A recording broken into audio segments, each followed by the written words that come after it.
doing a series on women in the church, and that has nothing to do with women. And I said, just trust me, we'll get there in just a second. And I sent Eileen to go make a few more copies. So we'll get a few more copies here in just a second. For those of you who have the papers, whatever's underlined, except maybe on this slide, is what is on your paper that you can write in. But I wanted to ask this rhetorical question this morning. Is that working? Yeah, so far. Pause a little bit more. No, you're good. How will you be remembered when this life is over? What will you be remembered for?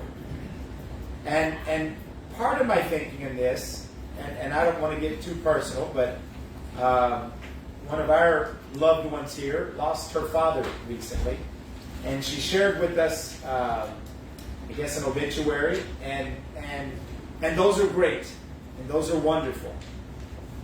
But the legacy that Hopi's dad left her is the way her sisters and brothers and his children and his grandchildren and the many people that he affected in his life, how they remember that, how they remember him, and what he did and how he helped them in so many different ways. And I think of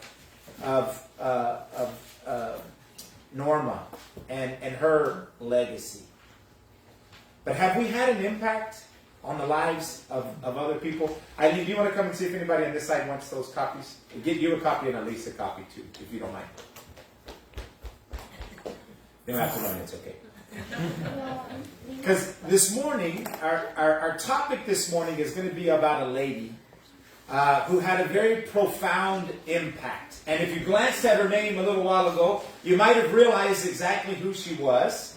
Or you might have thought, I have no idea who that individual is. And there's who she is. We'll talk about this in just a second. But over the past few Sundays, we've looked at two different women. We took 3 weeks on Mary Magdalene. And then we took a week at Lydia from the book of Acts. And one of the things we looked about at both of these ladies was that we don't know anything about their family. We don't know if they had a family. We don't know if they were married. We don't know who their parents were. We don't know anything about them. The only thing we knew about them was that they were Christians. That they gave what they could to serve God. And as soon as they heard the message, or as soon as they were healed, they followed Jesus Christ. Well, today, the lady we're going to talk about is just the opposite. Not the opposite in a bad way, but opposite of these two. Because we know nothing else about her except that she was a mother. And that's all we know. But I think if we look at the lives of her children, we would realize is that she is she was an amazing mother. And so again, I'm going to ask a question here. Does anybody know who Noah's mother was? Can you think back to the Bible? Who was Noah's mother? It's Elise's favorite Bible story. Do you know who Noah's mother was? Do you know who Abraham's mother was? Or maybe, do you know who King David's mother was? Or Daniel in the lion's den. Do you know who Daniel's mother was? Or the prophet Isaiah or the prophet Jeremiah. Does anybody know who the mother of any of these individuals was? If you do, you're smarter than the Bible writers, because we don't know. The names of the mothers of all of these individuals are never mentioned in the Bible. And God would have had a reason for that. I mean, there's nothing wrong with that. But I do think that what God does put in the Bible is intentional. And what we have in the Bible is for a purpose. And even though it might be very minor. Because the lady that we're going to talk about this morning, she left a lasting legacy. She's mentioned in Hebrews chapter 11, the chapter of faith, where we look at individuals who had a profound impact on Christianity. Not mentioned by name, but she's there. One of her children, her oldest daughter, was referred to as a prophetess in the Old Testament. One of the few that is mentioned as a prophetess. Her oldest son was a priest. In fact, he was a high priest for the nation of Israel and served many, many years as the high priest. But it's her baby boy that we all know, and is easily one of the most renowned individuals in the Bible. And the story of this baby boy is what she's probably most known for. Her name, and I don't know how to pronounce this. I'm not a Bible historian, but I had a student when I was a teacher in Weslaco, and she pronounced her name Jochebed. I don't know how you pronounce it in English. If somebody knows how to pronounce it in English, but when you're a teacher and you're reading the roll and you're looking at the names, you're like, oh my goodness, how do you pronounce this name? And so I tried the best I could, and she told me how to pronounce her name. And later, as the year progressed and I got to know her a little bit better, I asked her, I said, who are you named after? Where did your name come from? And she said, do you know the Bible? I'm like, oh, great. I'm supposed to be a Christian and you don't know that I know the Bible? And I said, well, yeah, I studied the Bible. And she said, Jochebed was Moses' mother. And I thought, I didn't know that. But I also thought that mother, and I don't know the mother. I never met the mother, I don't think. But that mother gave her daughter the name of a woman in the Bible who has a lasting legacy. And I bet every single time somebody asks that little girl, where did your name come from? She can share that her name is from the Bible. And she can share the story of Moses. And in their own little way, they're sharing their faith in Jesus Christ. Because why would you name a child something if you didn't know what it was about? So Eileen, we're going to change your name to Jochebed from now on. You okay with that? Just kidding. She's like, what? Just kidding. Just kidding, Byron. Byron's looking at me like, what are you talking about? So anyway, if you have your Bible, turn with me to Exodus chapter 2. We're going to read this story, and then I'm going to, a little different sermon than we normally do. We're going to read this story, and then I'm going to kind of break it down, looking at it in the respect of a mother. Exodus chapter 2, 1 through 5. Now a man from the house of Levi went and married a daughter of Levi, and the woman conceived and gave birth to a son. And when she saw that he was beautiful, she hid him for 3 months. But when she could no longer hide him, she got him a papyrus basket and covered it with tar and pitch. Then she put the child in it and set it among the reeds by the bank of the Nile. And as his sister stood at the distance to find out what would happen to it. Now the daughter of Pharaoh came down to bathe at the Nile, with her female attendants walking alongside the Nile. And she saw the basket among the reeds, and she sent her slave woman and brought it to her. Verse 6. Then she opened it, she saw the child, and behold, the boy was crying. And she had pity on him, and said, this is one of the Hebrews' children. Then his sister said to Pharaoh's daughter, shall I go and call a woman for you who is nursing from the Hebrew women, so that she may nurse the child for you? Pharaoh's daughter said to her, go ahead. So the child went and called the child's mother. Then Pharaoh's daughter said to her, take this child away and nurse him for me, and I will give you your wages. So the woman took the child and nursed him. And the child grew, and she brought him to Pharaoh's daughter, and he, Moses, became Pharaoh's daughter's son. And Pharaoh's daughter named him Moses. She said, because I drew him out of the water. Now I want us to go back and look at this and a few other passages in reference to Moses' mother, Jochebed. Now, this is what's underlined. But when I first read this, I started thinking, how does this conversation go? If you've ever had a child, if you're a woman and you've had a child, or 7 of them, in fact, how do you tell your husband? How do you do it? Do you make it a surprise? Is it exciting? Is it fun? What happens? How you tell your partner that you're going to have a baby? Well, in this situation, my first thought was, if you go back to the end of Exodus chapter 1, Pharaoh has just made a decree that any Hebrew boy that is born is to be thrown into the Nile, is to be killed. And so my thought was, is Jochebed, is she pregnant before he makes the announcement that all the babies should be born, should be killed? So maybe they're overjoyed and they realize we're going to have another child because they already have two. And maybe they don't know if it's a boy or a girl or what's going to happen. And maybe they're so excited. But when they hear Pharaoh's decree that if it's a boy, we're going to kill it. As a mother, what goes through your mind? Or maybe the decree was already made. And Jochebed has to go to her husband and say, we're going to have a baby. What's going to happen to this baby? What's going to happen to this child if it's a boy? Because the Pharaoh, the ruler of the land, the king essentially is saying that if it's a boy, it's going to have to be killed.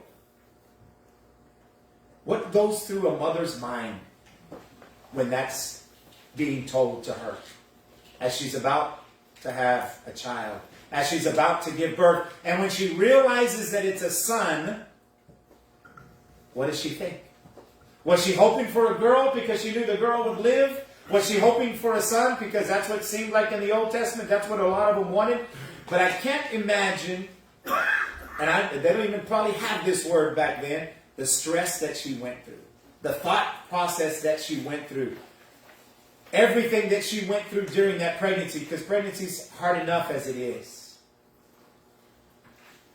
But then, when she has the baby, she sees that the baby is beautiful. Now, different translations or different translators use different words. It looks like, going back to the Greek, that beautiful is probably the best word for it. He was an attractive baby. You just looked at him and you thought, oh. Some versions will say he was special. Some versions say that in the eyes of God, he was beautiful. But Jochebed has this baby for 3 months. And for 3 months, she and her husband are having to go about their daily lives, and they're slaves in Egypt, and they have certain jobs that they're supposed to do, and certain things that they're supposed to do. And Miriam, their oldest child, is probably 7, and Aaron, their middle child, is going to be 3. And so now they have a baby who, I don't remember much about the first 3 months of my children's lives, but they are not the quietest things in the world. And I can imagine that after 3 months, either Jochebed is saying, I can't keep doing this anymore. Or maybe Moses is just crying and crying and crying. Or maybe they're getting close to figuring out that she has a baby because of all of the signs around. But I also think in my mind, after 3 months, Jochebed's got a plan. And she's thinking. And she figures out, maybe there's something I can do to save this child. And so what she does is she realizes she can't keep it quiet anymore. She can't hold it there anymore. So she, not the husband, she decides to make a basket. And she covers it in tar and pitch. She makes it waterproof. She knows she can't keep doing what they're doing. And she's already decided, I'm going to put this little baby boy, this 3-month baby boy who's beautiful, I'm going to put him in a basket. And then we read that she puts the child and sets it among the reeds by the bank of the Nile. When Eileen was 3 months old and we brought her to church, I don't think we let anybody hold that baby. It was our first child, and we were so protective. We were like, nobody's going to touch my child. Nobody's going to do anything to my child. And maybe that's what it's like when with the oldest. Because by Allison, it was like, anybody just take her. No. But you guard your children. And to tell a mother, I want you, or the mother to decide to say, this crocodile-infested I would say, nasty river. I'm going to put my child in there, and I'm going to lay it in there, and then I'm going to leave for the day, and I'm going to go back to work. How hard of a mother, how hard would that be for a mother to do? But don't worry, she's got a plan. She says, and I'll come to this in a second, I'm going to have my 7-year-old daughter is going to go watch my child. How many of you would put a 7-year-old daughter to watch a 3-month-old baby? But I can't help but think. I told you she was mentioned in Hebrews chapter 11. And I go back to Hebrews chapter 11. And Hebrews 11:23 says, by faith Moses, when he was born, was hidden for 3 months by his parents, because they saw he was a beautiful child, and they were not afraid of the king's edict. Now my first question to you, whose faith in Hebrews chapter 11 is God talking about? Whose faith is God saying, this is the type of faith that I want you to have? Well, he's not talking about Moses' faith, because Moses is a baby. Moses didn't have any faith. Moses didn't know what was going on. When we're talking about Hebrews 11:23, and God is talking about men and women who have faith, he's talking about Moses' parents.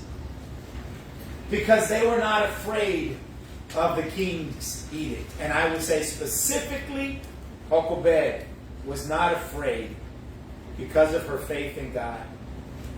And I can picture in my mind when she has made this basket, she has probably tested it 100 times to make sure it's waterproof, and put baby Moses in it and let him float around in their bathtub or wherever it might be to make sure it's not going to sink. And then she takes it to the river and she puts it in the Nile and she sets it in the water, and when she walks away, she has complete faith that God is going to take care of her baby. That's what Hebrews 11:23 says. She's not afraid of the king. She's not afraid of the consequences. She has complete faith in God.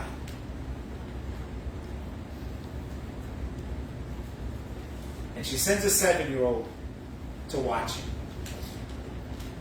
Now, as the 7-year-old, and you guys can't see that, as the 7-year-old is watching her baby brother in the Nile, floating along the Nile, we don't know how long Moses was actually in the water. We don't know where Miriam was, but we know that the daughter of Pharaoh came down to that place. I don't know how long the Nile is, but if I remember in school, it's one of the longest rivers in the world. And the place that Pharaoh's daughter decides to go to take a bath is the place where Moses is laid. I don't think that's coincidence. That's God working in his plan to work things out for the way he's going to free his people. But I also wonder, did Jochebed know that Pharaoh's daughter goes there to take a bath? Had she scouted this out? Had she figured out what was going on? Had she realized what was going to happen? I don't know. The Bible never tells us. But I have complete faith in a mother's intuition to know what's best for their child. And I just wonder if she had a plan to see if this is what was going to happen. And sure enough, it does. Because as she sees the child, Pharaoh's daughter opens up the basket and she sees him. And remember, he's a beautiful baby. He's beautiful to look at. And she sees this beautiful baby crying, and she has a heart. She takes pity on him. She knows that she's one of the Hebrew children. She knows that this is a boy that should be thrown in the Nile and killed. But either she has a heart or God opened her heart to take pity upon this little baby. And she takes him in. And as she takes him in, we see that Miriam goes over there and she says, hey, do you want me to go find one of the Hebrew women to go and take care of your child, to nurse this baby for you? And I can't help but think, as a 7-year-old, I don't think Miriam came up with that on her own. I don't think she's like, oh, wait a second, this is a good idea. Let me go do this. I just have to think that Jochebed knew that something like this was going to happen, and she tells Miriam, if a lady picks this baby up, I want you to go, and I want you to tell her that you can find somebody. And that's exactly what happens. If it was God's plan, well, it was God's plan. If it was God's plan and he put it into Jochebed's mind to help free or to save Moses, it worked. But we know God's plans always work. So Pharaoh's daughter then says, yes, go get somebody for me, and I'm going to pay her. And we've looked at this before, and maybe you've thought about this before, but now Jochebed is not only going to get to take care of her own son, she's going to be paid to take care of her own son. And so whatever her woe is as a slave laborer, as the Hebrews in Egypt, she doesn't have to go out into the fields, or she doesn't have to go out and plant, or she doesn't have to go out and make blocks, I'm not sure, or bricks, I'm not sure the women did that. But whatever she has to do, she now has from Pharaoh's daughter. Pharaoh's grandson is now in her house, and she gets paid to take care of him. And she realized that once he's weaned, once he's grown up, she takes him to Pharaoh's daughter, and he becomes Pharaoh's grandson. But if we look at Acts chapter 7, verses 20 through 23, it says, at the time Moses was born, he was beautiful to God. He must have been a beautiful baby because it's repeated multiple times that Moses was a beautiful baby. He was beautiful to God. He was nurtured for 3 months in his father's home. And after that, he put outside. And Pharaoh's daughter took him away and nurtured him as her own son. And verse 22 says, Moses was educated in all the wisdom of the Egyptians, and he was proficient in speaking in action. Now, I am, as a product of public schools, and as a worker in public schools, I support public schools. Those individuals who decide to homeschool their children, I have no problem with that, because I see what happens in public schools. You don't want your child, you may not want your child around that. I totally get that. And we may look at the curriculum, and I don't believe this as much as maybe others, but I know there's godly men and women who are in our educational system who are doing the right thing. But I know there are some people who say, I don't want to send my child to a public education because they're going to be indoctrinated with a lot of this junk that our society is pushing towards. And I totally understand that, and I totally get that. But Moses was educated in the most pagan, indoctrinated, evil educational system that we could not imagine. And he turned out okay. He did fine. He was taught to believe in the gods of Egypt. He learned about all of the things that the Egyptians did. And he was really good at what he learned. It seemed like he was a good student. But you know what happened? When he's 40 years old, he's a man now at 40. I hope you're a man at 40. He says in verse 23, but when he was approaching the age of 40, it entered into his mind to visit his countrymen, the sons of Israel. Who told him that his countrymen were the sons of Israel? Who told him that he was Hebrew? Who told him who his ancestors were? Who taught him all of those things? I think we all know who that is. Because we already know that Moses, his mother, had a great faith because she trusted in God to take care of her baby, and she wasn't worried about what the king said. She had so much faith that she left it in a river, in a basket that she made, watched over by a 7-year-old, because she was faithful. But Moses, Miriam, according to Exodus 15:20, was a prophetess of God. Miriam was a faithful young lady as well.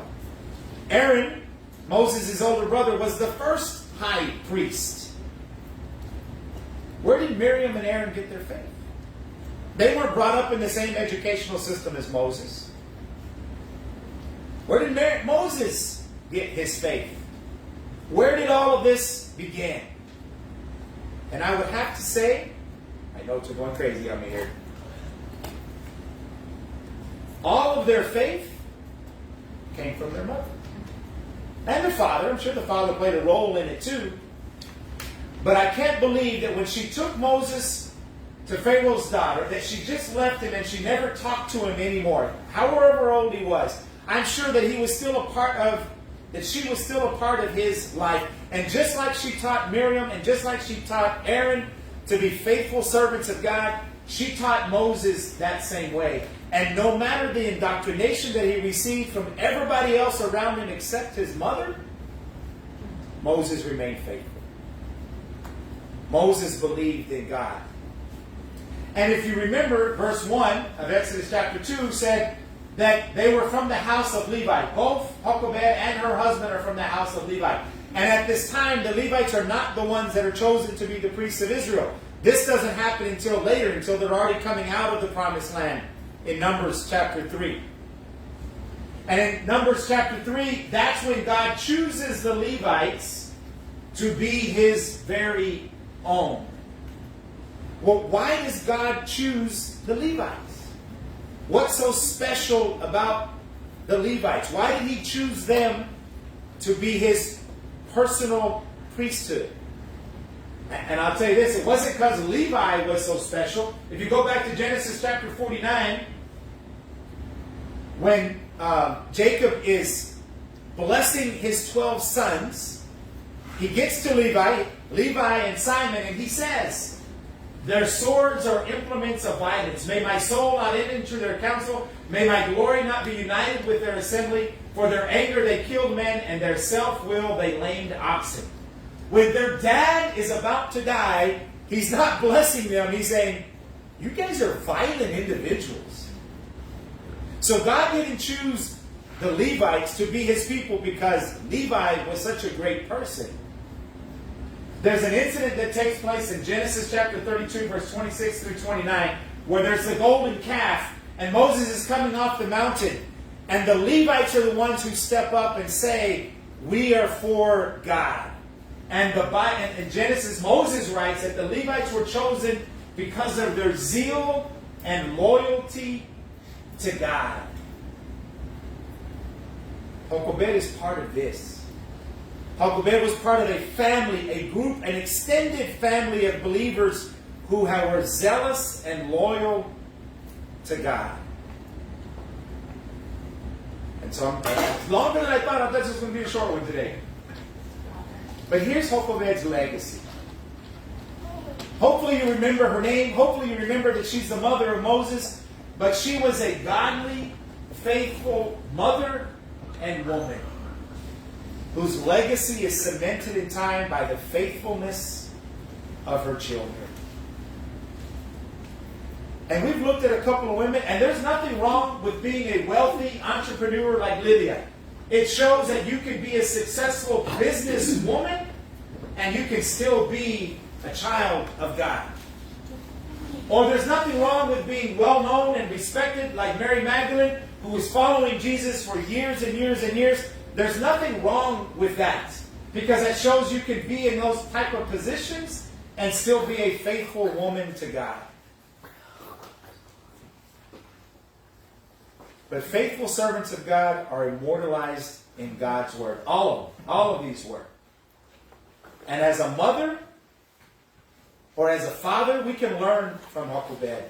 Because our greatest legacy is the faithfulness of our children.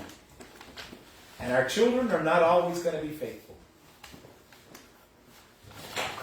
Miriam, Aaron, and Moses were far from perfect. And we know at least twice Miriam and Aaron basically went off the deep end. And Aaron makes a golden calf. He knows that his brother is up on the mountain with God, and he still makes a golden calf.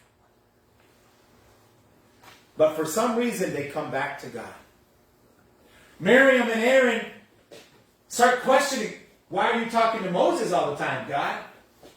And they start wanting to usurp his authority. That's our baby brother. Don't you know who we are? They kind of go off the deep end. But their foundational faith brought them back to God. as parents, when we lay that foundation for our children, we're giving them an opportunity. And as PD says often, the opportunity to know Christ. And that's all we can do.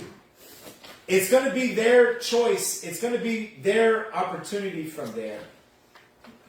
So I would say this. Is your legacy that you're going to leave, is it going to be one purely founded on things and accomplishments in this world? Is the physical things of this world, are you going to be able to say, well, I gave my kids $1 million inheritance. So what? If you didn't give them the foundation of a faith in God, it's pointless. Well, I left my kids my last name. I don't know if they want my last name, because who wants to be Roach for the rest of their life? But I gave them my last name, and they're going to reap the benefits of who I was and everything that I accomplished in my life. Who cares? If they're not a child of God, it doesn't matter. If they never had a foundation, or they never had a chance to know God, who cares? Are we preaching, preparing? Are we being an example to those that we love? Those that we're having an influence on? Are we doing all of this? Are we teaching, preparing, and being examples? Because I chose those three because I believe that's what Jochebed did. She taught her children about God. She prepared her children for life when she wasn't going to be there. Because we don't know whether she made it to the promised land.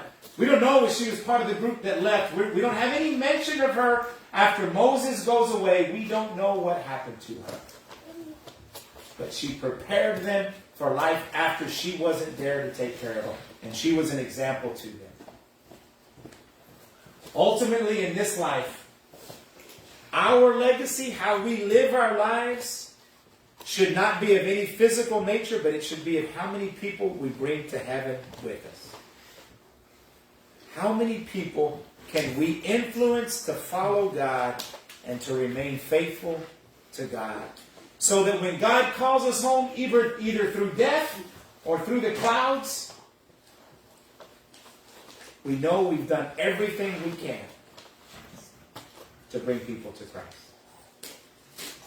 And that when we're called home, our loved ones are going to be there with us.